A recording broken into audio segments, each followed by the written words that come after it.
ప్రశ్నలకు సంబంధించి అధ్యక్ష, బలహీన వర్గాలకు సంబంధించి ప్రత్యేకించి 11,000 కోట్ల రూపాయలు కేటాయించినప్పటికీ 2,400 కోట్లు ఖర్చు అయిందని చెప్తా ఉన్నారు.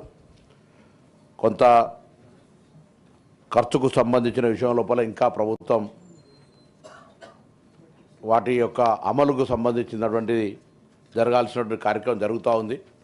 ఇది కాక వారు 2-3 ప్రశ్నల్ని వారు మాట్లాడినారు. ఉదాహరణకు విదేశీ విద్యకు సంబంధించి గతంలో ప్రభుత్వం 300 మందికి మాత్రమే ఇస్తూ ఉండే, ఇప్పుడు దాన్ని 700కు పెంచి గత సీజన్ నుంచి 700కు గౌరవ ఉప ముఖ్యమంత్రి గారు ప్రత్యేక చొరవ తీసుకొని ముఖ్యమంత్రి గారితో మాట్లాడి అందులో పిసిసి మా ఎమ్మెల్సీ మహేష్ కుమార్ గౌడ్ గారు మిగతా క్యాబినెట్ అంతా కూడా మద్దతు ఇవ్వడంతో విదేశీ విద్య ఒక పెట్టుబడి బలైన వర్గాలకు సంబంధించి విదేశాల్లో ఉన్నత విద్యను అభ్యసించుకొని చాలా బాగుపడతాయి కుటుంబాలు అనేటువంటి ఆలోచనతోటి 300 డబల్ కంటే ఎక్కువగా 700కు చేయడం జరిగిందనే మాట వారికి గౌరవ సభ్యులకు తెలియజేస్తాను. అదేవిధంగా ఎడ్యుకేషన్ సంబంధించి ఇంటిగ్రేటెడ్ ఈరోజు దాదాపు 100 నియోజకవర్గాల్లో 200 కోట్ల రూపాయలతోటి ఇంటిగ్రేటెడ్ హాస్టల్స్ గురుకులాలు నిర్మాణం అవుతున్నాయి అధ్యక్ష.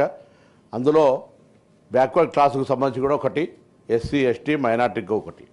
ఆ విధంగా దాదాపు 200 కోట్లంటే ప్రతి 50 కోట్లు ఒక బ్యాక్వర్డ్ క్లాస్కి వచ్చినట్టయితే 100 చొప్పున 5,000 కోట్ల పైన బ్యాక్వర్డ్ క్లాస్కు సంబంధించినటువంటి మరి హాస్టళ్ళ నిర్మాణం జరుగుతూ ఉన్నది.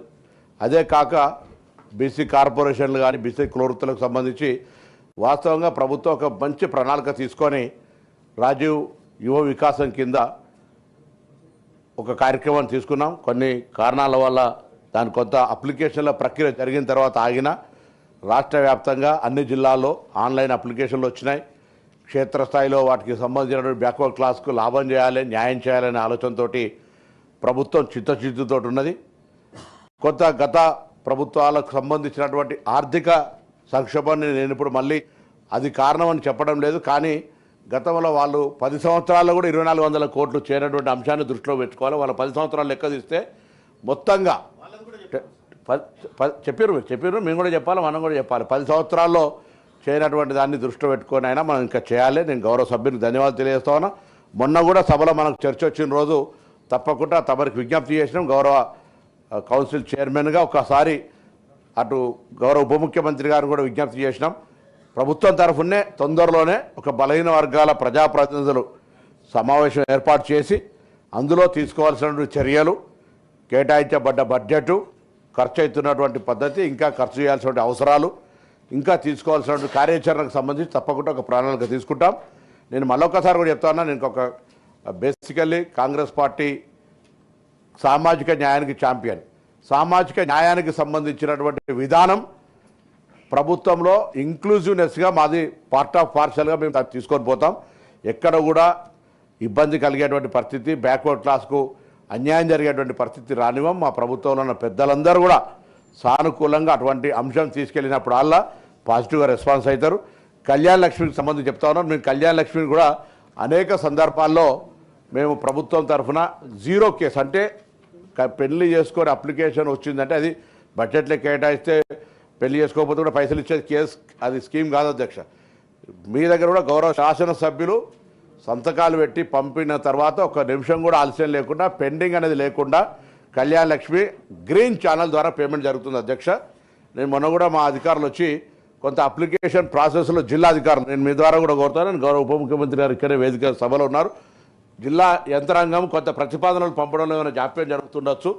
శాసనసభ్యుల సంతకాలతోటి అక్కడ రెవెన్యూ అధికారుల వెరిఫికేషన్ తర్వాత పంపినట్టయితే గ్రీన్ ఛానల్ ద్వారా పేమెంట్ అవుతుంది. కళ్యాణ లక్ష్మికి సంబంధించిన కేటాయించిన బడ్జెట్లో ఎక్కడ జాప్యం లేదు అనేటువంటి మాట మీ ద్వారా గౌరవ సభ్యులకు తెలియజేస్తాను. ఇంకా కాటమయ్యకు సంబంధించి కూడా చాలా కిట్స్ ఇచ్చినాం. వాటికి సంబంధించిన ప్రాసెస్ జరుగుతూ ఉంది, అది తయారవుతూ ఉన్నాయి. 10,000 చొప్పున కిట్టు ఇచ్చుకుంటూ వెళ్తూ ఉన్నాం అనేటువంటి మాట కూడా నేను మనవి చేస్తూ, తప్పకుండా మరొకసారి నేను మిమ్మల్ని గౌరవ సభ ద్వారా బలహీన వర్గాలకు సంబంధించిన అంశం లోపల ఈ ప్రభుత్వం పూర్తిగా అందుకోసమే ఇవాళ కుల సర్వే చేసింది. కుల సర్వే ప్రకారంగా ఒక దానికి ఎక్స్పర్ట్ కమిటీ వేయడం జరిగింది. ఆ ఎక్స్పర్ట్ కమిటీ నివేదిక మీద కూడా చాలాసార్లు సందర్భాల లోపల సమావేశాలు ఏర్పరచుకున్నాం. ఒక ప్రణాళిక తయారు చేస్తున్నాం. ఏ విధంగా ఏ స్కీమ్లా ఎవరిని మనం ఆ కమ్యూనిటీ బ్యాక్వర్డ్గా ఎట్లా ఉన్నారు ఎట్లా తీసుకురావచ్చు అనేది చూసినాం. అందులో కూడా అన్నింటికీ మూలం విద్యనే. విద్య ఉన్నట్టయితే కులాలకు అతీతంగా ఎదిగగలిగేటువంటి సందర్భం ఉంది. కాబట్టి విద్యకు అత్యంత ప్రాధాన్యత ఇచ్చే విధంగా గురుకులాలను పటిష్టవంతం చేయడం కావచ్చు, గురుకులాలకు సంబంధించినటువంటి మెనూను ఛార్జెస్ పెంచడం కావచ్చు, వాళ్ళకు పేమెంట్ కూడా గతంలో చాలా కాలంగా పెండింగ్ ఉండి బిల్డింగ్ల కిరాయి కట్టకపోతే బిల్డింగులు ఖాళీ చేసేటువంటి పరిస్థితి ఉండే అధ్యక్ష. దాని నుంచి ఈరోజు పేమెంట్ ఎప్పటికప్పటికి క్వార్టర్లీ క్లియర్ చేసుకుంటూ ఎక్కడ కూడా ఆపరేషనల్ ఇబ్బంది లేకుండా అడిషనల్ కొంత ఇన్వెస్ట్మెంట్ అడిషనల్ అదర్ స్కీమ్స్కు సంబంధించి అంటే స్కిల్ డెవలప్మెంటో లేకపోతే లోనింగో లేకపోతే వాళ్ళకు సెల్ఫ్ ఎంప్లాయ్మెంట్కి సంబంధించిన ఇష్యూలో కొంత ఉండొచ్చు. కానీ అది కూడా రాజీవ్ వికాసం ద్వారా మేము ఆ రోజు పరిష్కారం అయితే అనుకున్నాం. కొంత ఈ జాప్యం జరిగినా తప్పకుండా మరొక్కసారి మీ ద్వారా గౌరవ సభ్యులకు అందరికీ కూడా తెలియజేస్తాను, ఈ ప్రభుత్వం బలహీన వర్గాల అభివృద్ధికి కట్టుబడి ఉంది.